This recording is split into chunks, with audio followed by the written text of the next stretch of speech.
Good afternoon and welcome to today's show. I'm your host. My name is John Wilcox. And I began as a Sunday school teacher. And this half hour, the 2 o'clock to 2:30 slot on Fridays, is mine. And when I became a Sunday school teacher, I quickly realized that for 10-year-olds, my real purpose and job was to teach them how to study the Bible.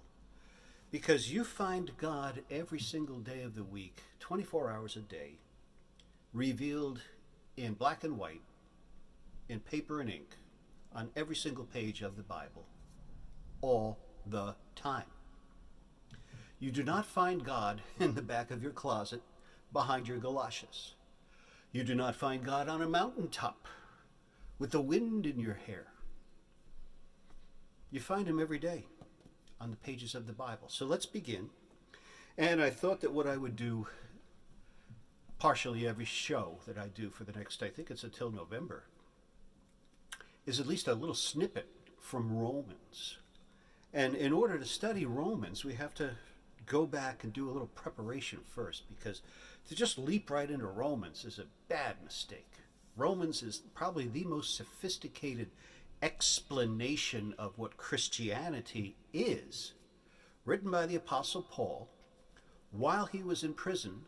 He had not yet been to Rome, and yet had heard of all of the commotion and hubbub in Rome about this Jesus and the followers of what was called then the Way. And mind you, nobody spoke English at that time. This was 2,000 years ago, 20 centuries, or 100-year spans of time. I'm in the southern coast of New Jersey on an island. But where all this was happening was at least halfway around the world. And when you study the Bible, one of the things that you must do is you must close this enormous gap between what's happening now and what was happening then. It's called the historical interpretation. At this time, Rome was blooming at its peak. The Roman Empire was the last great empire of the ancient world. And there had been the Egyptian Empire, the Assyrian Empire, the Babylonian Empire, then Alexander the Great in about 500 years before Christ. A Greek had gone out and had conquered the known world all the way to India. And by the time he was 26, he died at age 26 of diseases that no one really knows what it was that he picked up along the way. But his army conquered. And then his conquests became the Greco-Persian Empire. This is where we find Daniel in the Old Testament, the prophet. And of course, then you had the Greeks were conquered by the Romans.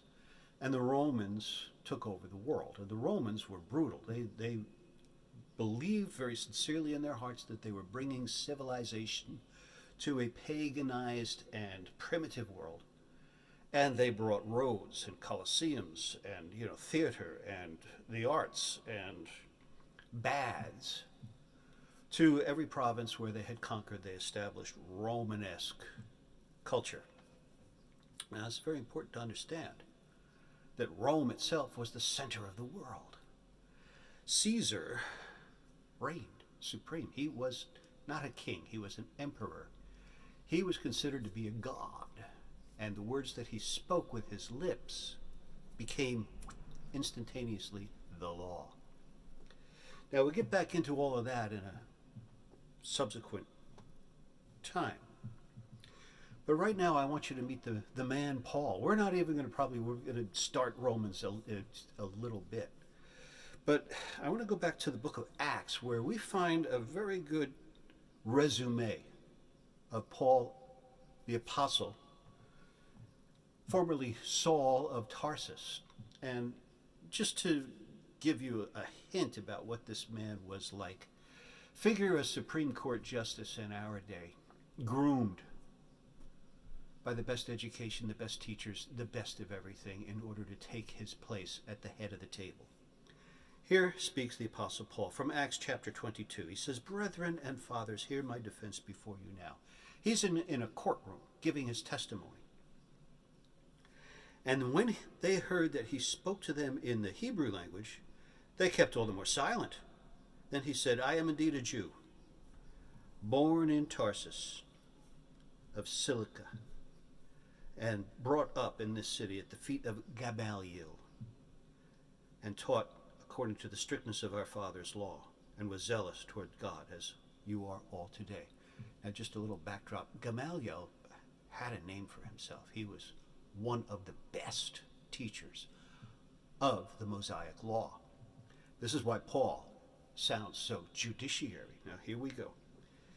I persecuted this way to the death, binding and delivering into prisons both men and women, as also the high priest bears me witness in all the council of the elders, from whom I also received letters to the brethren, and went to Damascus to bring in chains even those who were there to Jerusalem to be punished.